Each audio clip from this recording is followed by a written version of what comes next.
I'm Debbie Godfrey. Welcome to the Positive Parenting Pep Talks podcast. Today, we're going to continue the conversation of your parenting style and how it's an asset and what are some of the liabilities and some things that you can practice. So the next parenting style is a parenting style where you teach your children organizational skills, leadership skills, productive persistence, assertiveness, respect for law and order. So this is a parent who's very structured and organized and really helps kids learn to be this way. One of the liabilities to this with children is that it can be rigid and controlling, which may invite rebellion and resistance, or in more sensitive kind of introverted kids, it may invite unhealthy pleasing. And unhealthy pleasing is if your kids are pleasing you, but inside they're boiling or rebelling inside, it's not good for them either. So one of the things that you can practice if you're like this in your parenting style is letting go. And letting go doesn't mean letting kids get away with everything, but it just means in moments where you realize that your structure may be overriding life. And sometimes the best thing is just to let go, to surrender, to give a chance for the situation to unfold in a more natural or organic way and see what happens. You never know. I mean, a lot of times the kids surprise me with how amazing they can be when I give them a little bit of space and time to do the right thing. Another thing, it'll be really important for you to offer choices, to make sure that you're giving your children opportunities to choose, to pick, and not controlling everything.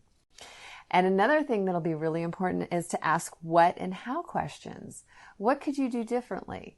What could you do to make a different outcome? What could you do to achieve the result that you want to achieve with what you're doing? And how?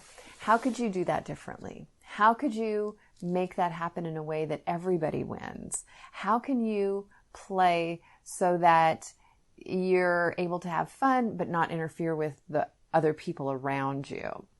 And another thing for you is going to be inviting and involving the children in decision making.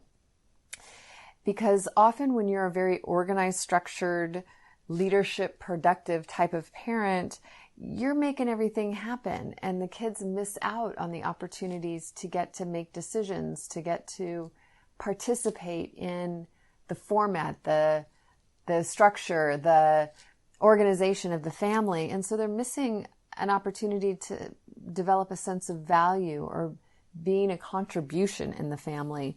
And so it'll be really important to give them a lot of opportunities to be involved in the decision making. So notice if you're just organizing and fixing and making it all happen, stop a moment and say, how can I involve my kids in this? Hey, you guys, come on over. I'm working on making this plan for us, going on a shopping trip and doing some chores and then going out to the park. And I wanted to, see what your opinion is, like which thing should we do first? How long is it going to take for this? And really get them involved with the decisions, and they'll tend to be much more cooperative when you can do this.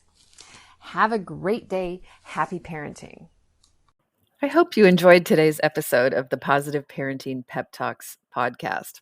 For those of you that don't know me, I'm Debbie Godfrey, owner and founder of positiveparenting.com. I hope you'll go and check out my website and follow me on Instagram and let me know about what you thought about today's episode. Did you learn something new? Were you able to do something different with your children? Did you have a success story? Those are my favorite to share. Let me know. Contact me. I'd love to hear from you. And also, what future topics would you be interested in hearing about on the Positive Parenting Pep Talks podcast? Thank you so much for being here and for all of your support. Take care and happy parenting.